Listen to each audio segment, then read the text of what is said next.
En este segundo día de este evento que ahora va a tomar un enfoque muy interesante respecto a lo que hablamos precisamente de los enfoques modernos en resistencia antimicrobiana. Y en esta ocasión, la primera parte de esta sesión, el día de hoy, va a estar representada por la gente que trabaja lo relacionado con hongos. Tenemos 3 presentaciones que están hablando de aspectos muy interesantes y que ahora, en este momento, vamos a abrir con la doctora Francisca Hernández. La doctora Francisca Hernández nos va a hablar en relación a genes asociados a resistencia, ATMP, SMZ, en Pneumocystis jirovecii.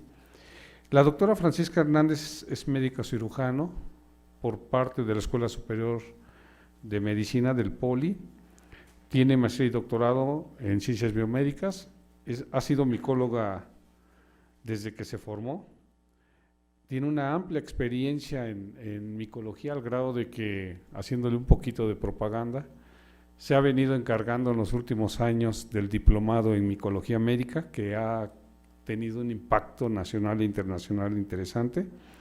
Es profesora de tiempo completo, titularse en nuestra Facultad de Medicina, en el Departamento de Microbiología y Parasitología, y ha tenido enfoques con sus líneas de investigación en biología de endocardia, fisiopatogenia de micetoma, así como en biología molecular aplicada a hongos de importancia médica. Entonces, con ustedes el día de hoy, la doctora Francisca Hernández nos hablará de su experiencia. Y pues, doctora Francisca, muchas gracias por estar con nosotros.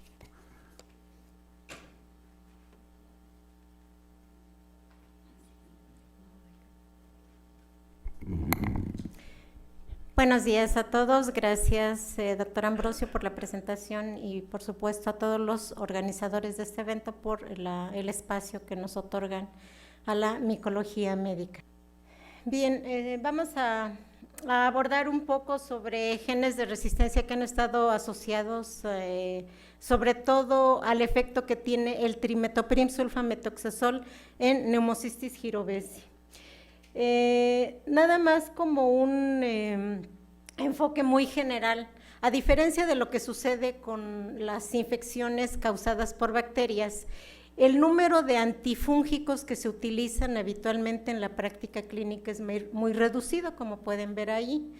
Sin embargo, esto podría propiciar justamente el resultado que ustedes ven ahí. En la gran mayoría de los antifúngicos se han detectado cepas resistentes a ellos y incluyendo algunos incluso muy recientes como podrían ser el posaconazol o las equinocandinas como la caspofungina, que de alguna manera se utilizan con menor frecuencia. Sin embargo, ya en la literatura existen resultados en donde nos indican que hay aislados o cepas de hongos que son resistentes, y de eso pues les hablará un poco más la doctora Manzano. Un abordaje inicial sobre lo que es neumocistis y la neumocistosis. Neumocistis es un microorganismo que se detectó hace ya 110 años por el mismo autor que describió la enfermedad de Chagas, y durante esos primeros tiempos a este microorganismo se le consideró como un parásito. Por lo tanto, pues eran los parasitólogos los que abordaban este microorganismo y la enfermedad. Sin embargo, al paso del tiempo se descubrió que realmente este microorganismo no estaba emparentado como inicialmente se consideraba, que era Trypanosoma cruzi o alguna otra especie de Trypanosoma, y por el contrario se determinó que este organismo está mucho más emparentado genéticamente con los hongos y está clasificado dentro de los ascomicetos, un microorganismo que por definición estaría formando ascas con ascosporas en su fase de reproducción sexual, cosa que pues actualmente no se ha confirmado, pero por la relación filogenética que tiene, pues es así como está clasificado. Interesantemente, este hongo aumentó su estudio cuando se describió justamente la infección por VIH-Sida. Fue justamente a consecuencia de que había una epidemia de neumocistosis que se empezó a investigar y fue como se fue llegando a descubrir que los pacientes que sufrían neumocistosis tenían esa enfermedad inmunodeficiente causada por el virus de la inmunodeficiencia humana. Neumocistis es un microorganismo que tiene características que comparte con los hongos, pero hay otras que no, que son totalmente diferentes y en función de ello es que está considerado como un hongo atípico. Dentro de las partes que podemos considerar es que, por ejemplo, la pared en general de los hongos está constituida efectivamente por glucosa, manosa, glucanas, ¿sí?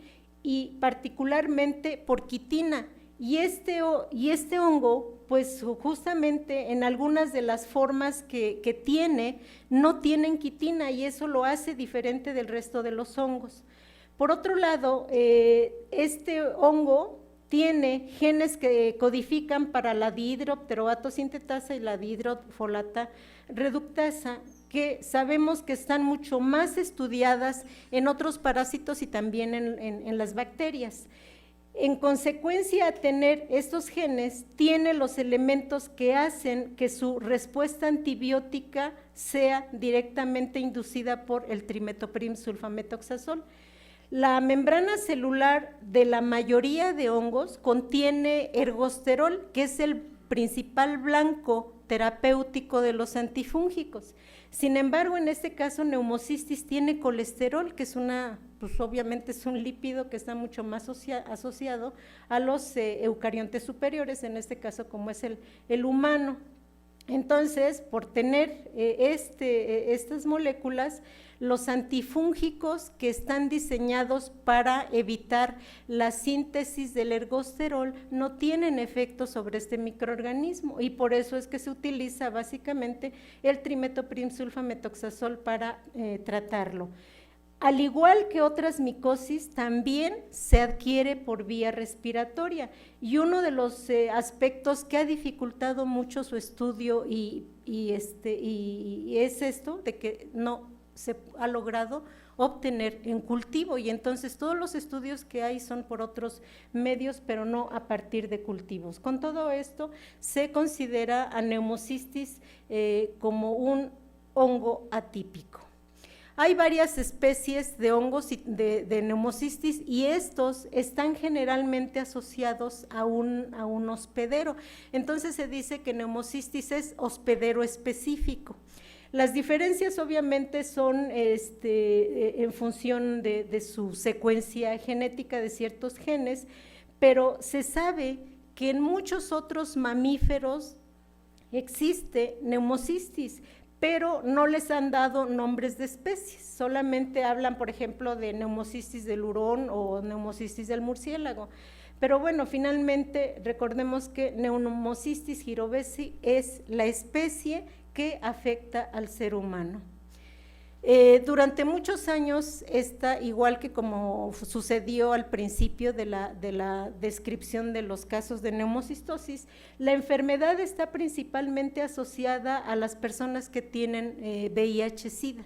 Ese es su principal, o ha sido por muchos años hasta la actualidad, el principal factor de riesgo para sufrir una neumocistosis.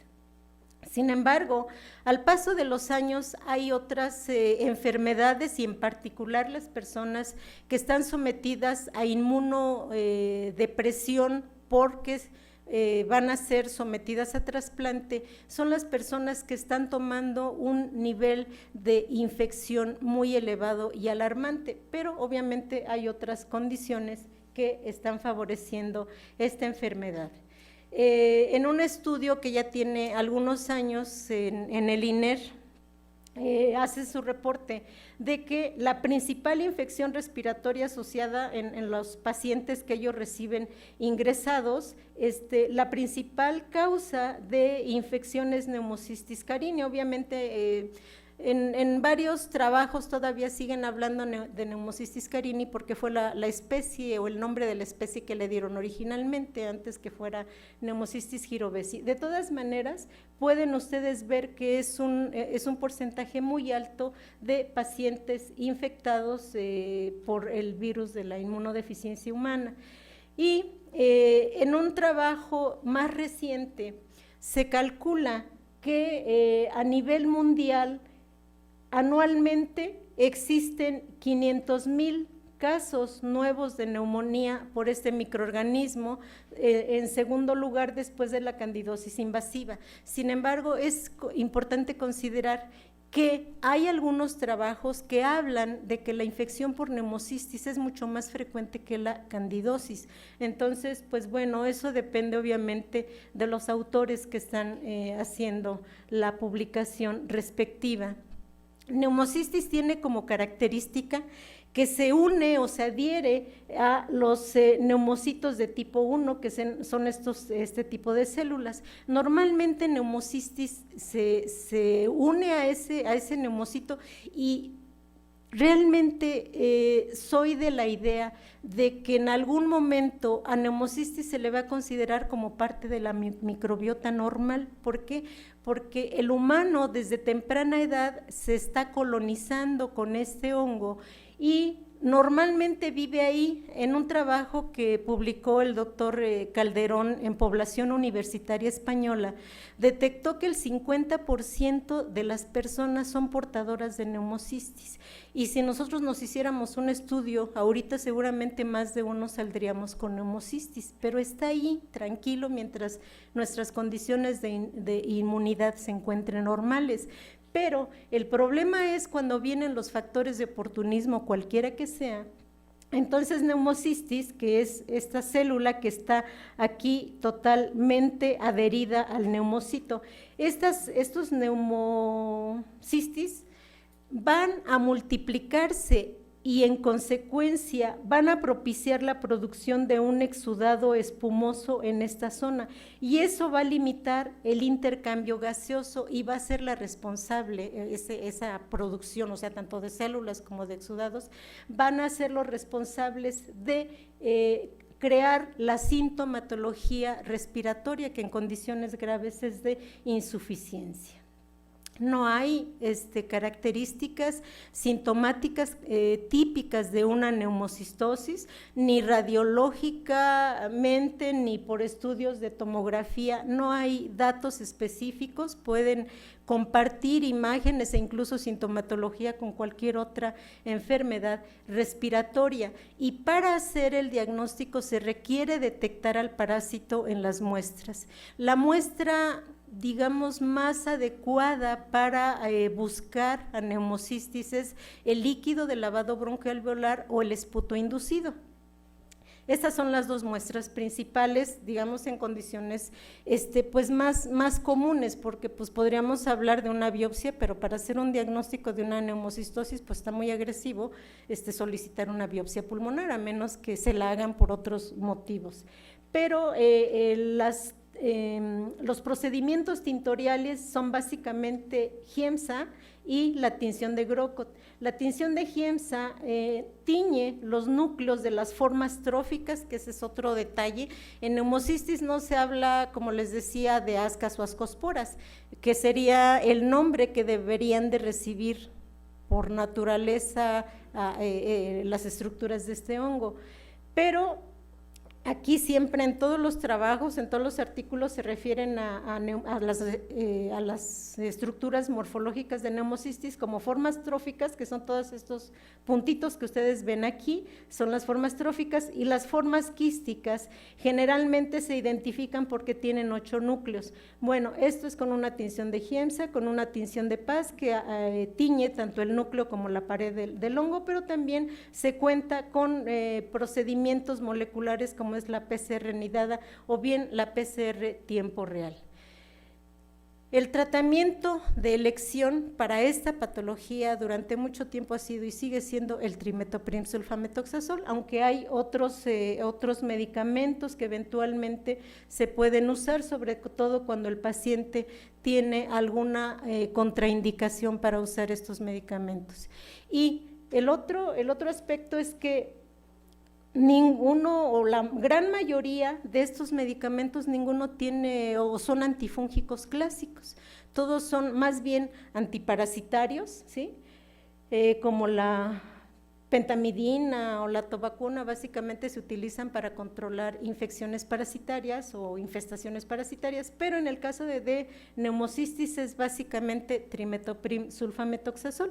Y aquí el otro asunto es que pues estos medicamentos generalmente se administran o se indican no solamente pensando en que el paciente tiene una neumocistosis, sino si tiene infección de vías urinarias, de vías respiratorias o incluso gastrointestinales, está indicado este medicamento para tratarlos y eso obviamente nos va a empeorar la condición o la inducción de resistencias. Estos dos medicamentos tienen su blanco justamente en las enzimas como la DHPS y la DHFR, ¿sí? Dihidrofolatorreductasa. Bueno, en México no hay o no había estudios donde se aplicaran procedimientos moleculares para poder identificar o determinar la frecuencia de presentación tanto de manera colonizante o como infecciosa de neumocistis. Finalmente este año salió un trabajo que realizamos en donde solicitamos líquido de lavado bronquialveolar de pacientes del INER y del ISSSTE de la clínica 25 del ISSSTE en Zaragoza y procesamos 89 muestras provenientes de 53 pacientes, 30 de ellos eran HIV positivos, 23 negativos y 11 sanos que utilizamos como control. De esto obviamente hicimos PCR, secuenciación y determinación de genotipo. De estas muestras encontramos que el 36% de los pacientes fueron P-Giro-Besi positivos y determinamos los genotipos y bueno, independientemente de que en pocas muestras se pudieron determinar los genotipos, vimos que hay pacientes, por ejemplo, era un solo paciente al que se le habían recolectado 2 muestras, tienen el mismo genotipo, pero a diferencia de también es el mismo paciente, pero tienen diferente genotipo. Eso nos está indicando que el hospedero puede ser receptor de diferentes genotipos del ambiente, puede ser porque lo transmitió otra persona, o simplemente del ambiente, que dicho sea de paso todavía no está establecida cuál es la fuente de infección para los pacientes que tienen neumocistosis. Se considera que más bien es de persona a persona la transmisión, por eso el comentario de que probablemente vaya a formar parte en algún momento de la microbiota humana. En un estudio más reciente aumentamos el número de muestras igualmente de pacientes del INER que obviamente tuvieran sintomatología respiratoria, la mayoría de muestras eran de líquido bronquialveolar y también la mayoría de pacientes eran portadores de VIH, aunque también había VIH negativos. A estas muestras lo que se les hizo fue hacer la extracción de DNA por medio de un kit comercial, se le hizo la PCR anidada para este gen de neumocistis, se procedió después a la secuenciación. La secuenciación obviamente era importante para determinar que realmente el amplificado que se obtuvo aquí correspondía a neumocistis girovesi. Después de estos pacientes que resultaron positivos se sometieron a una PCR para la dihidrofolatorreductasa seguida de secuenciación para determinar los puntos de mutación y lo mismo para la dihidropteroatosintetasa seguida de la secuenciación. Estos son ejemplos de los resultados que se obtuvieron. Aquí tenemos las muestras en rojo de los pacientes que resultaron positivos, por un lado para el gen de la subunidad mayor del RNA ribosomal de Pneumocystis jirovesi. De aquí obtuvimos un fragmento, o se esperaba un fragmento de 267, para la DHPS uno de 370 y para la DHFR de 798. Aquí les muestro algunas de las de los resultados que se obtuvieron. Recordemos que de VIH positivos fueron 119 y de negativos fueron 84, de los cuales el 55% fue positivo y el 24% de este grupo fueron positivos con los respectivos porcentajes. Para la dihidropteroato sintetasa, de los 55, 22 fueron positivos, o sea, de estos 55, 22 fueron positivos, y de estos 24, 12 fueron positivos. Y para la dihidrofolato reductasa, de estos 55 que fueron positivos, 17 fueron positivos para dihidrofolato reductasa, y de los 24 fueron positivos del grupo, 4 fueron positivos para el grupo VIH negativo. Para el análisis de las secuencias se utilizó este programa, y pues ahí se hizo el alineamiento respectivo. En este caso es nada más un ejemplo, porque esto se hizo para cada una de las muestras. Ejemplo de la muestra 10, tanto en la posición de nucleótido como del aminoácido, lo mismo para esta enzima, la posición de su nucleótido y su respectivo aminoácido. Bueno, en concreto, ¿qué encontramos respecto a las mutaciones? Para la DHFR, obviamente en ambos grupos se encontraron 16 genotipos, y para la DHPS se determinaron 4 genotipos. Los genotipos están en función del tipo de cambio en la secuencia de estos fragmentos. Del grupo de VIH positivo, 17 muestras se encontraron con una mutación. Generalmente tenían entre 1 y 4 mutaciones. En total hubo 38, de las cuales 34 fueron no sinónimas y 3 fueron sinónimas. Y en el grupo de VIH negativo, 4 muestras presentaron mutación. Ellas tenían 2 a 3 mutaciones, en total hubo 10 mutaciones, 9 no sinónimas y 1 sinónima. En el caso de dihidropteroato sintetasa, 22 muestras presentaron mutaciones, 6 también presentaron mutación en DHFR, o sea, tenían una doble mutación para estos 2 genes. Y en el caso del grupo VIH negativo de HPS, 12 muestras con mutaciones y 2 también presentaron mutaciones en la otra enzima. Bueno, este es un resumen de estos resultados. Ahí está el número de pacientes que se estudiaron, el número de VIH positivos y negativos. A todas las muestras se les hizo tinción de GROCO. Vean, el porcentaje de positividad fue inferior al que se detectó por PCR anidada. Lo mismo acá, eso es importante, y la prevalencia obviamente es mucho mayor, bueno, es casi el doble mayor en los VIH positivos que en los negativos. Y respecto a las mutaciones, básicamente en estos codones para DHPS se sabe que el codón el principal o los principales codones son el 55 y el 57, hubo 40% para VIH positivo y 50% para el negativo, y en el caso de DHFR, las mutaciones son múltiples. Ya les había comentado, encontramos 16 puntos de mutaciones en todas las muestras, y el 32% de los VIH positivos la presentaron y el 17% de los VIH negativos.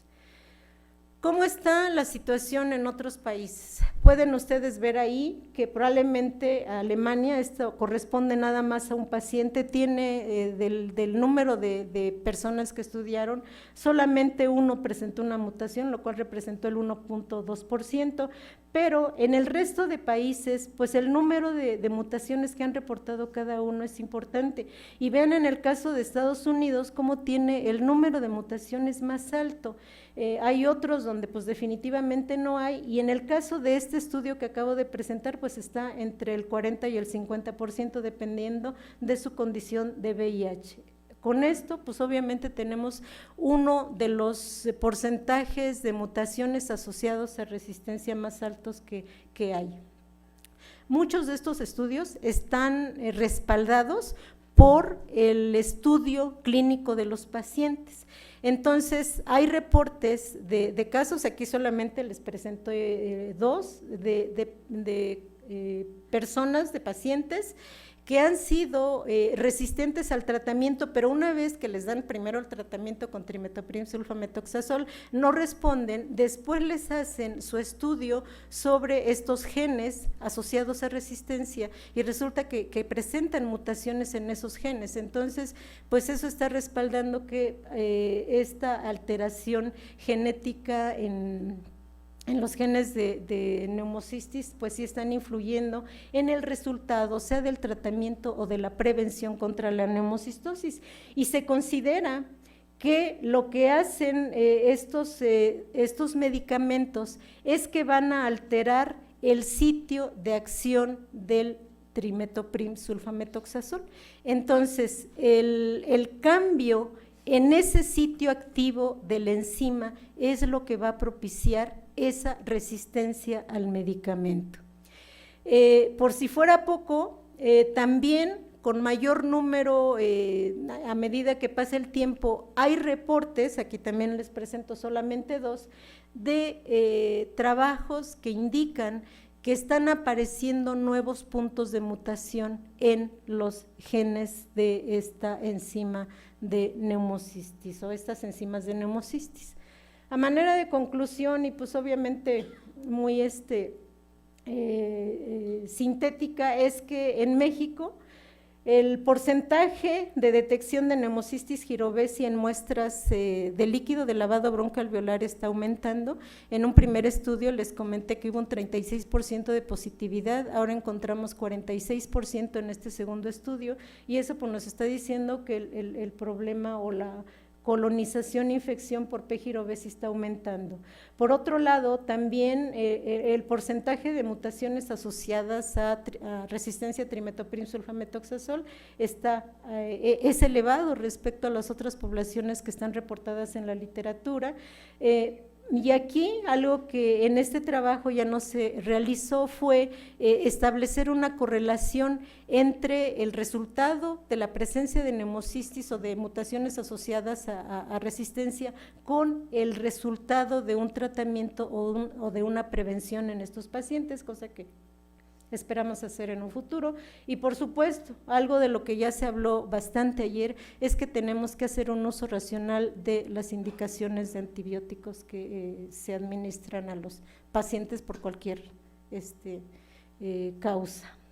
Y bueno, pues no me resta más que agradecer a todas las personas que apoyaron en este trabajo, inicialmente al doctor Eduardo Deicas, que fue quien me permitió adentrarme al estudio de neumocistis. Él fue el quien describió la especie Neumocistis oryctolagi en conejos, y pues por supuesto las personas del grupo de la unidad de micología médica. Muchas gracias.